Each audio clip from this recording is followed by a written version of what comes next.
Welcome back to Monday Mod Tips. I'm Captain Xavier, and today we're going to be doing a complete disassembly and reassembly of the Nerf Zombie Strike Slingfire.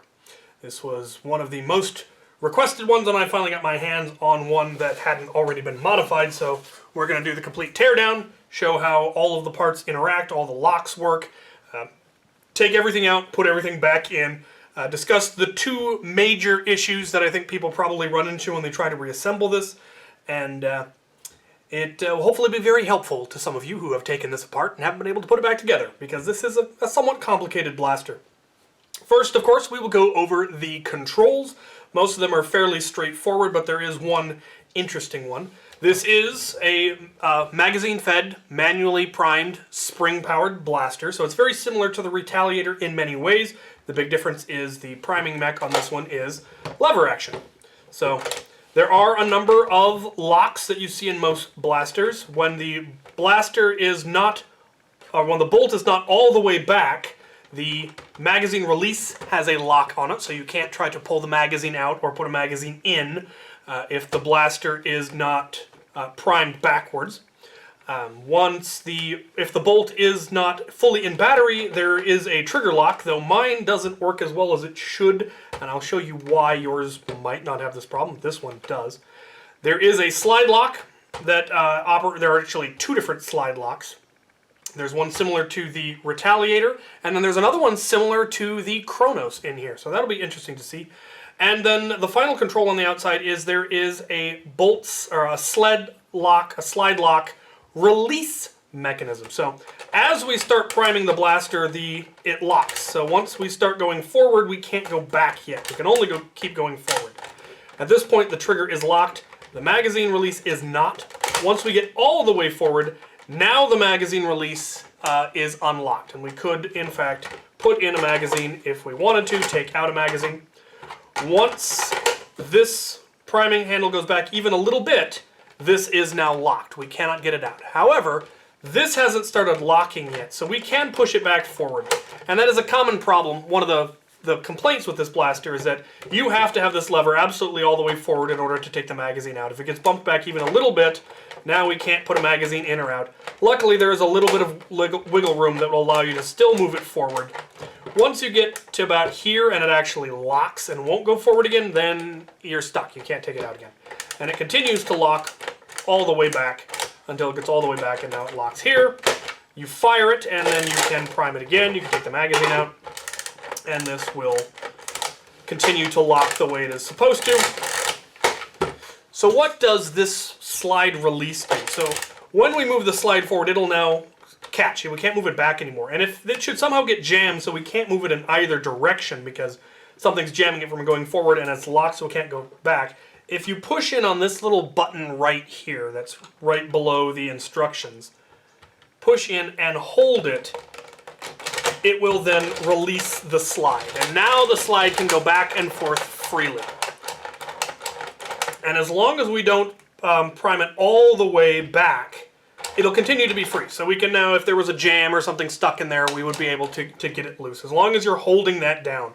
You have to be holding it down, and you will then need to wiggle it to pop it loose. And I'll explain how that works.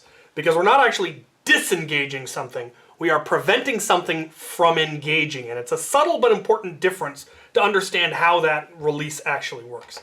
If we go all the way back to where it actually closes, now it is now locked because this is disengaging one slide lock, but once we go all the way back, we have engaged a second slide lock. And the only way to release that one is to fire the blaster, and that will then release that. And again, our slide is still free. So we will get into how exactly that works once we get into it, so let's take this apart. We will zoom in a little bit, because we don't actually need to show the stock anymore. We didn't need to show it in the first place, but wanted to show the whole blaster. So there are three notable screws on the outside that are different than all of the rest. There is the screw that holds the stock on. There is a single screw that is holding it in place, and it is a very large and long coarse threaded screw, and then you can take the stock off. There are two screws in the stock that do not need to come out. The stock does not, in fact, come apart. It is solvent welded together. And then we have that. There is then a short screw in the rail as per usual. There is one shorter screw. And then there is one longer screw, and I believe it's usually in this rondelle area. When I first opened this particular Slingfire, the one long screw was in this point right behind the jam door, and I suspect that's just that I wasn't the first person in this blaster because there was some stuff jammed in here, and they didn't put it back in the right spot. But it might actually supposed to be here, and I've just always put it back here on accident. But pay attention, there will be one longer screw. Take note of where it comes out on yours. All the rest of them are the same length, and so it doesn't matter what order they come out or go in. I do recommend taking them all the way out, as the shell does not like going back together when there are screws still in it. If you are worried about knowing where the screws came from, in this case there aren't that many different ones, so you shouldn't have a problem. But if you have the original instructions, you can put the screws in just stick them through the paper where they were in the blaster. Or if you don't have them or you don't want to damage your original instructions, you can trace it out on a piece of paper or print out a picture of it or something. In order to keep track of where everything went. If you have a magnet workbench, which I really should get one of those magnet mats, you can just put them on there where they're supposed to go.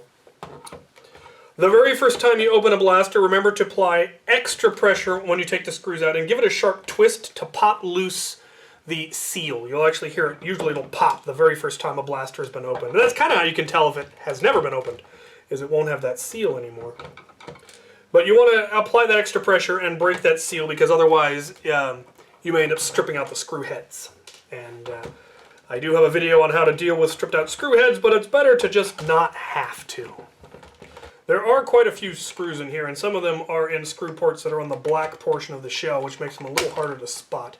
Careful as you open it up so you don't accidentally sproing any of the internals. And here we have the internals. Now I'm going to pull everything out and explain what it is, and then as I put it back in, I will show you how they all interact. So first we can take out a couple of non-interacting parts. We have the jam door, the top rail nub, which is a leaf spring. We've got this insert here. We are now going to take out our main spring, which does have a cap that looks like it should be screwed in, but isn't. I don't make the rules. We're now going to get in and take out all of the gears. There are 5 screws on the inside of the blaster that I have spotted. There's one holding this plate on, which holds all the gears in place. That one can be taken out, and it'll allow you to take that plate off. On here, there are 2 parts. This is the slide lock release. This is the ratcheting slide lock. I will explain how those work when we put it all back together. Then this plate can come off. We can then take out the lever and the gears. They just lift up off their posts. I will go into greater detail on both of those. We then have the smaller gear that can come out. Now I'm going to remove the magazine release lock, as well as the magazine release return spring. Be careful, like I just springed that spring, and luckily it didn't go far, but be careful when you're taking that one out, because if you shoot it across the room. This will now give us access to another one of the interior screws, which is the screw that holds the magazine release in. I'm going to go ahead and leave that in. They're fairly self-explanatory. There is a similar one, another one that's on the far side. Those two line up, and that's 2 more of the screws. We can now take our trigger out, our trigger to catch link, which is actually 2 parts. And now we can take the bolt out.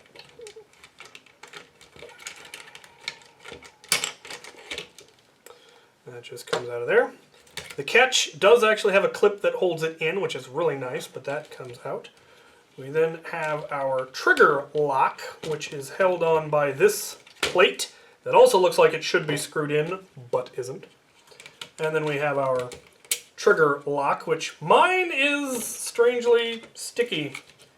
As in, not sticky, but it doesn't slide freely like it's supposed to, and so it doesn't actually lock when it's supposed to. It locks a little bit later, and I will explain that in a bit. And finally, we have this whole front assembly, which is our barrel, our kind of our breech and our our dart door, dart tooth lock.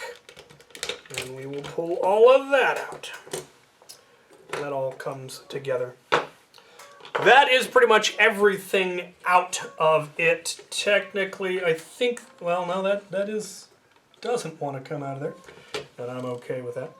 There are a couple of posts that have stayed in that are part of the gear mechanism. This one is the post for the lever itself, and this is the lever locking post. I'll show you how those work when we go to reassemble it. So let's start with the reassembly. We're going to zoom in a bit more. We're going to start with the front, so we're going to put it all back in pretty much the reverse order that I just took it out. We have 4 parts. These 4 parts. We have the barrel, the sling mount, the breech, and the dart tooth. So all 4 of these parts will get put in together as one big unit. We have the breech with the dart door. We have our dart tooth. Put that in and hold it in place. And then we have the barrel with the sling mount, and that gets pushed in, and there isn't anything holding it all together, and then you just kind of slide them all down onto their posts all together. Make sure the spring gets pushed in right there, and it should all go down. Now you want to make sure that this is free to slide up and down. If there's anything jamming this, either keeping it from going up or going down, you'll have problems. If it gets stuck in the down position, it won't lock the dart door closed.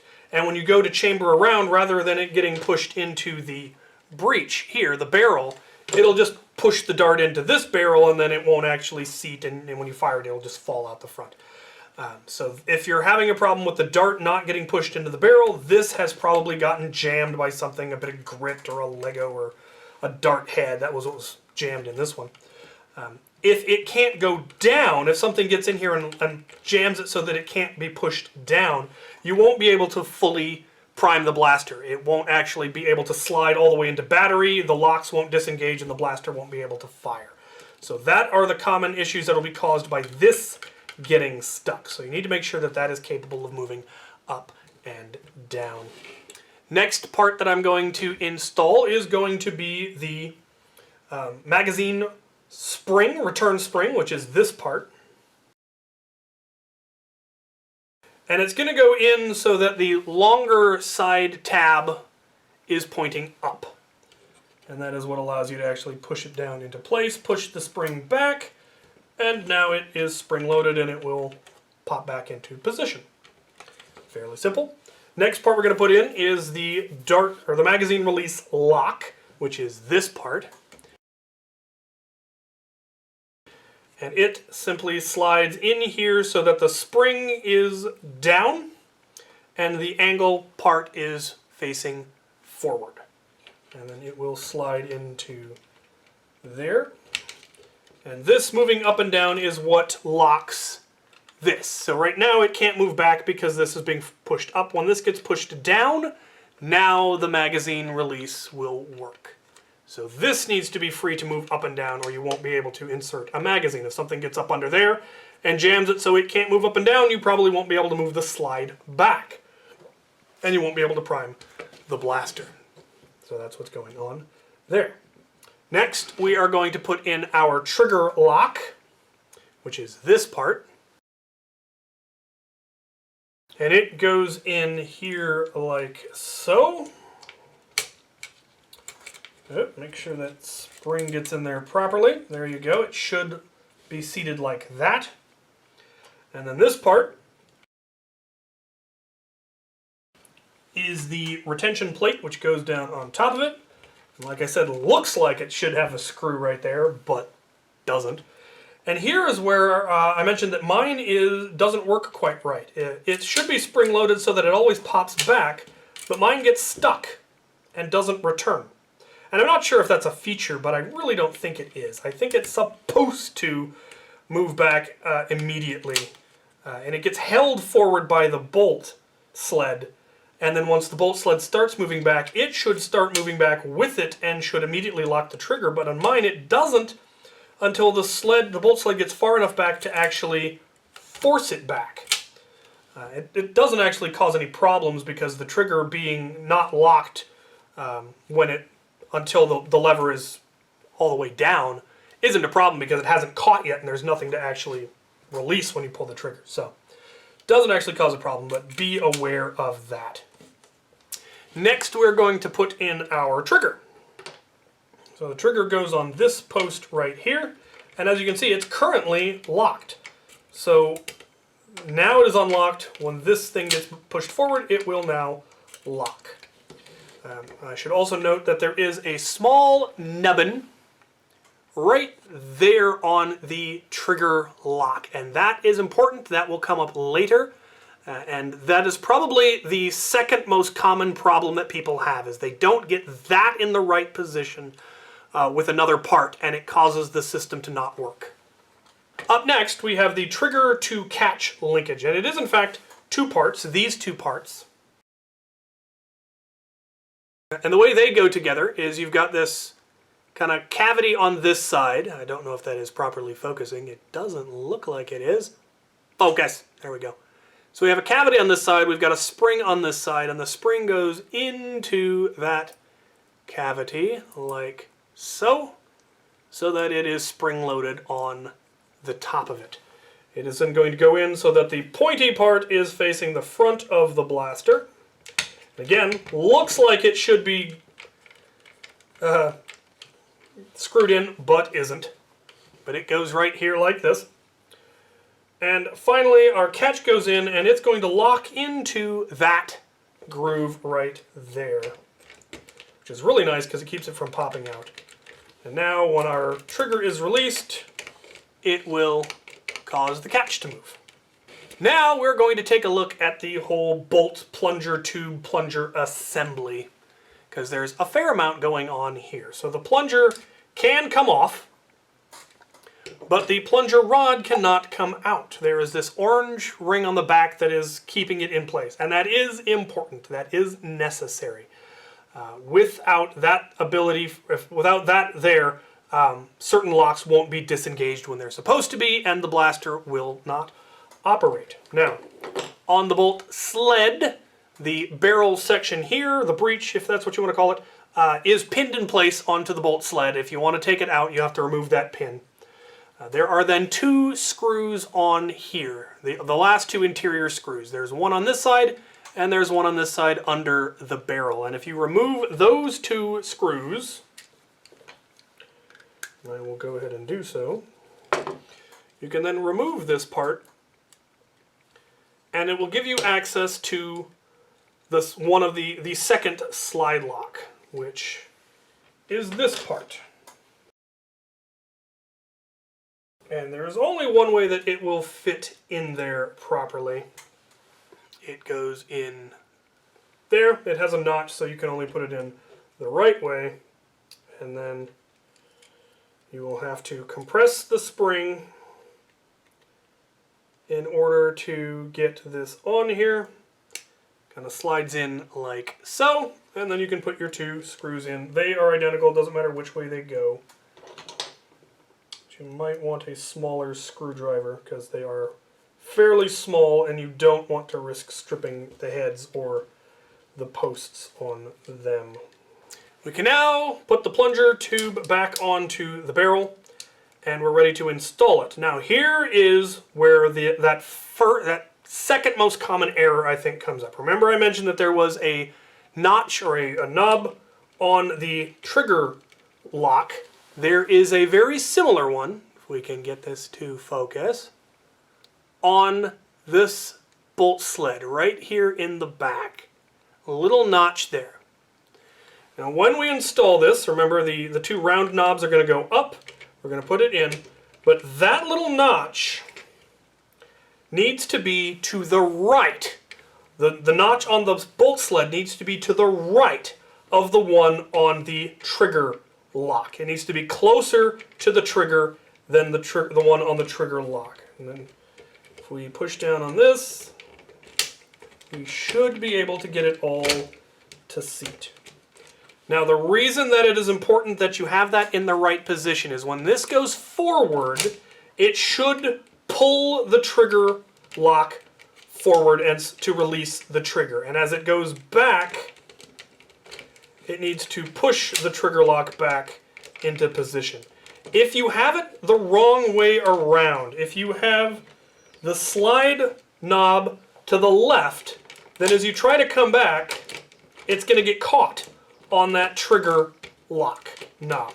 And it won't be able to go any further back, and you won't be able to prime it. And this happens to a lot of people. It's probably happened to me more than once.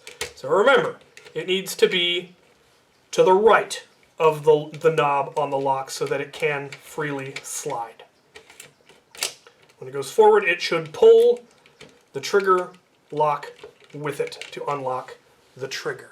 So that is probably the second most common error that people are going to run into.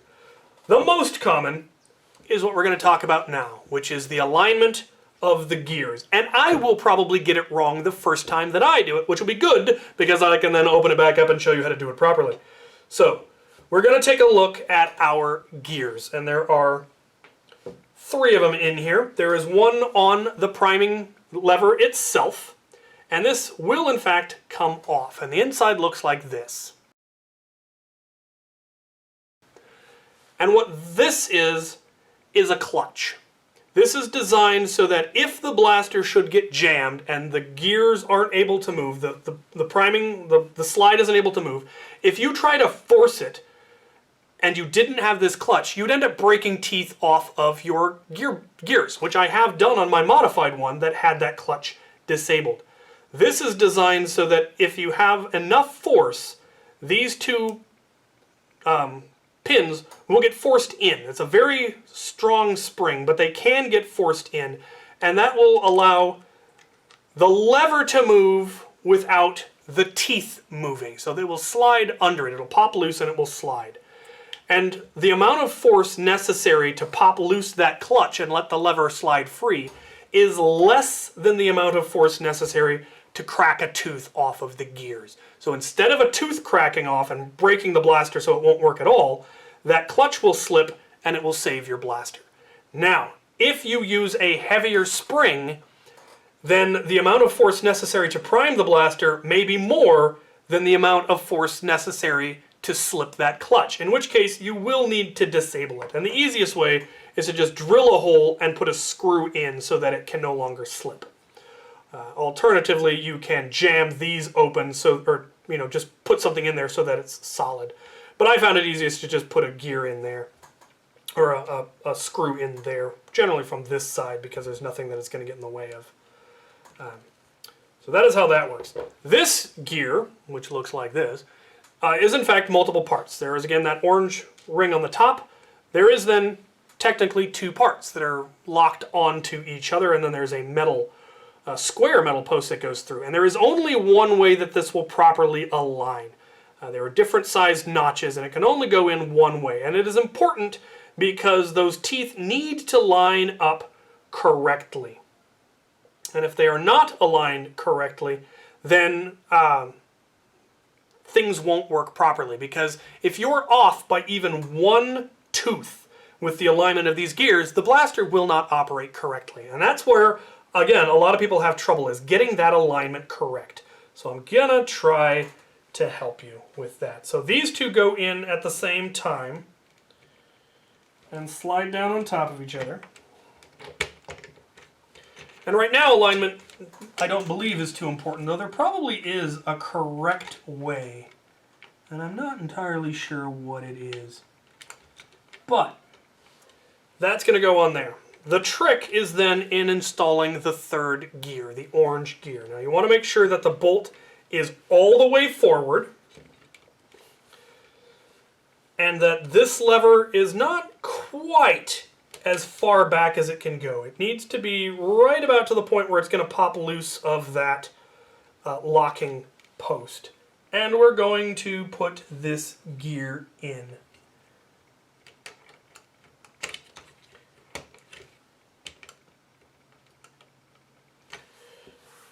And hopefully we have it correct. If not, we will need to pop it back open, lift this up, rotate this tooth 1 gear counterclockwise, and put that back down again. And that will get us in the right position. But we won't know until we put it all together. So we are now going to put the plate on top of it and put that screw in. And now we're going to look at our last lock, which is the ratcheting bolt sled lock, which is this weird looking piece. There's a post right about here. That is what the spring attaches to, and then this goes up and attaches over that post. And the way this works is that, similar to the Kronos, as the bolt sled moves back, you'll notice that it gets pushed out of alignment, and as the bolt sled continues to travel, it locks onto these teeth. With each little bit further, it locks, it locks, it locks. And so the sled can go back, but it cannot go forward again until you get all the way back and it pops free. Now, when you start moving forward, it tilts it the other direction and it locks the other direction. So now we can go forward, but we cannot go backwards. And that is how that lock works. And that is why the lever arm can only go in one direction until it gets all the way, and then it can go the other way. Now the reason that when it gets all the way down, this is no longer locking anything at all, but the sled is still locked, you'll notice. And that is because of that second bolt sled lock that is attached to the bolt sled itself, right here. And that gets locked when the plunger is in the back position, because the plunger tube can in fact slide. It slides back and forth, but when the plunger is all the way back and catches on the catch so that it cannot go forward, it also prevents the plunger tube from going forward because of that ring on the back. So because the plunger is caught and the plunger tube is caught on the plunger can no longer go forward. And that is why this lock now pops up and engages, so you cannot move it back. When you release the plunger and push it forward, you'll notice the plunger tube moves forward as well and disengages that slide lock. So when this goes forward, it disengages our slide lock. And now our ratchet lock engages. And now the front sled lock is engaged. And now it releases. So if you want to be able to deprime this blaster, that is, you wanted to be able to prime it back, pull the trigger, and slowly release it forward, you would need to remove the ratcheting slide lock, the forward slide lock, as well as the trigger lock. Those three locks together are what prevent you from being able to prime the blaster, pull the trigger, and then slowly release it. I don't know why you would want to do that on this one unless you had a really heavy spring load in. Because it would be very awkward to pull the trigger while the slide is forward and try to slowly ease it back. You could, but it would be kind of awkward. But if you wanted to, those are the locks that you would need to remove. That would then allow you to either deprime the blaster or to double prime the blaster in order to, say, double load 2 half darts if you wanted to shotgun 2 half darts for whatever reason. So that is how all of those locks interact. All right, we're now going to take a step back and look at the first 2 locks that we installed. The dart tooth, dart door lock, whatever you want to call that, and the magazine release lock. And both of these are actuated by the movement of the bolt sled. And that is the reason it is vital that they are able to move properly, because if they aren't, then the bolt sled will not be able to complete its travel. So as the bolt sled starts moving back, it releases the dart tooth up, which then locks the dart door into position. As it gets almost all the way back, this notch will then force down the magazine release lock, which will then release the magazine release. So now we can, in fact, take out our magazine. Then as it travels forward, it is able to then release that. That will pop back up, which will then relock the magazine release. And as it travels all the way forward, this forward slanted section will force down the dart tooth and force open the dart door. So either of these are unable to move down like they are supposed to, the bolt sled won't be able to complete its travel. If this one gets jammed so it cannot move up or move down, then when we get to here, we won't be able to move the bolt sled all the way back. It won't actually be able to fully prime. It won't actually catch. And the ratcheting slide release will not release, and we won't be able to move it backwards or forward. So that is why that one absolutely needs to be able to move down when it's supposed to. And on the way forward, if this were stuck up, we wouldn't actually be able to complete moving the bolt forward. It wouldn't actually get fully into battery, it wouldn't release the trigger, it wouldn't release the dart door, and so the blaster would not properly function. So you need to, that is why you need to make sure that neither of these is jammed in some way that they cannot move down properly. And if you're having trouble getting the blaster to go all the way back and prime, or to go all the way forward and get into battery, it might be that one of these has gotten something jammed in them, as opposed to the gear system, which is the more common one. It isn't likely that these are going to get jammed, but it could.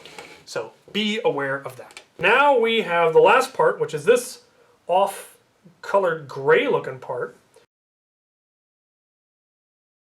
And it is the ratcheting slide lock release, as it were. It's not exactly a release, though.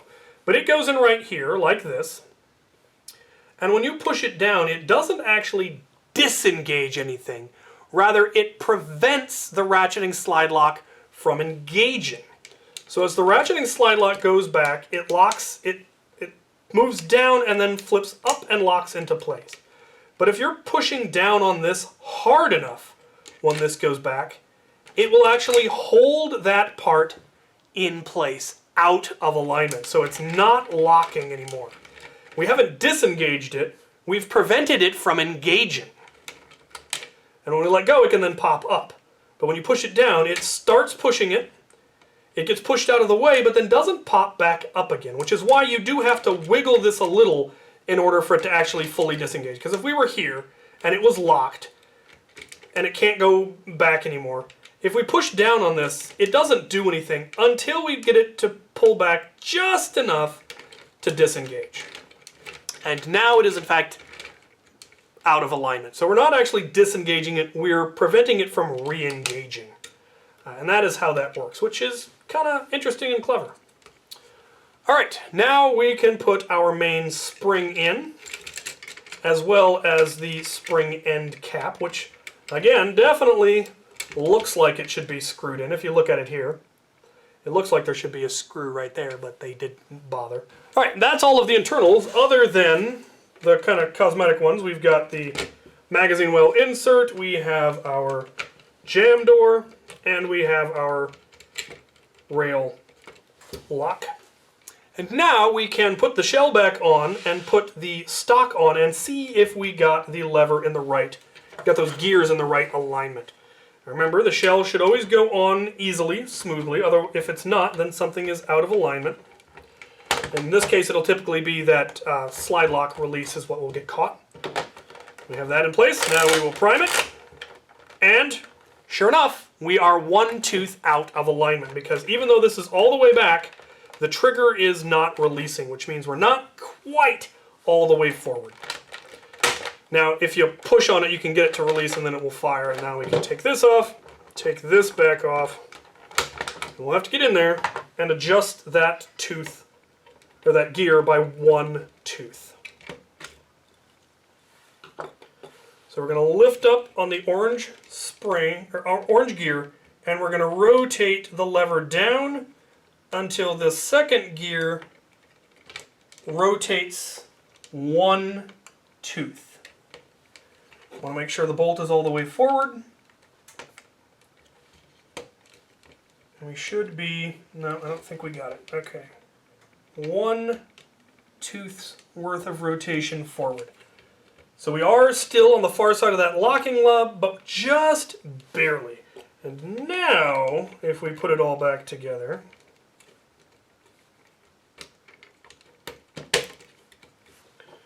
we are going to go ahead and put this screw in. In the off chance that I got it right, I don't want to have to open it up just to tighten that screw down. Put the shell back on. everything went on there nice and smooth. That's on there. And unfortunately, we've gone too far, because now, as you can see, the lever does not, in fact, go all the way back like it should. So, we tinker again.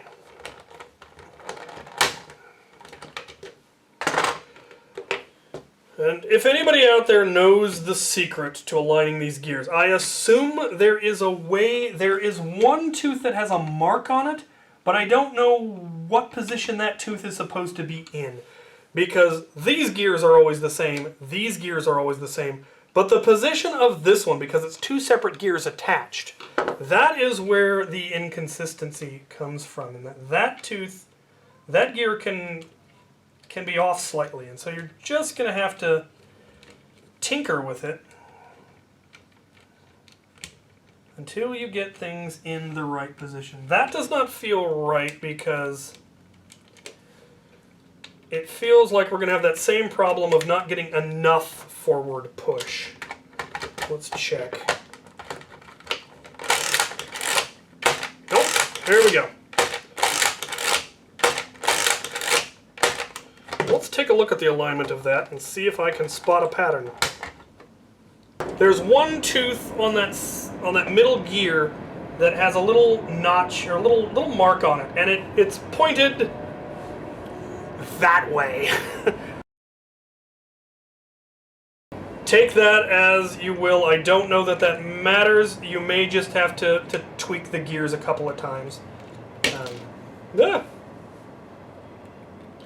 But that is probably the most difficult part. You need to make sure the bolt sled is all the way forward, the lever is in the correct position, and if it doesn't work, take it up, try rotating one of the gears by a tooth, and putting it back together. Oh, jam door. So let us see if it is still correct now that we've got it back together. Yep, it is releasing. It is going all the way back to where it should go. So we have those gears in the right position. So now we can put our screws back in. Remember, we had 3 different sized screws. There is one regular sized screw that goes underneath the stock. Don't forget that one. Also, always remember, twist counterclockwise until you feel the screw lock down into place, drop into place. It should be very easy to put the screws in. If you're meeting a lot of resistance and you're really having to torque on it to get it to go in, then you are cross-threading and you are chewing up the thread on the inside of your screw posts. And if you do that too many times, they will cease to grip the screws at all. I do have a video on how to deal with stripped out screw posts, but it's, once again, better to just not have to. We've got our one small screw, goes in the rail right here. Again, wait till it clicks, there it is. And then it should go in easily. And then we have our one long one, which I put back here in the rondelle area. Don't know if that's actually where it goes, but I'm pretty sure it is. If not, the other area is right up here. All right, and then all the rest of them are the same size, and it doesn't matter where they go. All right, we are done. Let's do one last check of the controls. The trigger is unlocked, mag release is locked. At this position, trigger is locked, mag release is free to go. If we push down on this, we can release our slide lock. That works correctly. At this point, it will fire. Slide lock is in place. We are good to go. So that is the complete disassembly and reassembly of a Slingfire, as well as the explanation of how all of the internals work. Hopefully, if you were having trouble disassembling or reassembling yours, this will help you figure out what you need to do. Survey for picking the next blasters will be down in the description. If you have any additional questions that I didn't cover here, feel free to ask them, email me in the comments, or email me, what have you. And hopefully this was helpful. Thank you guys for watching.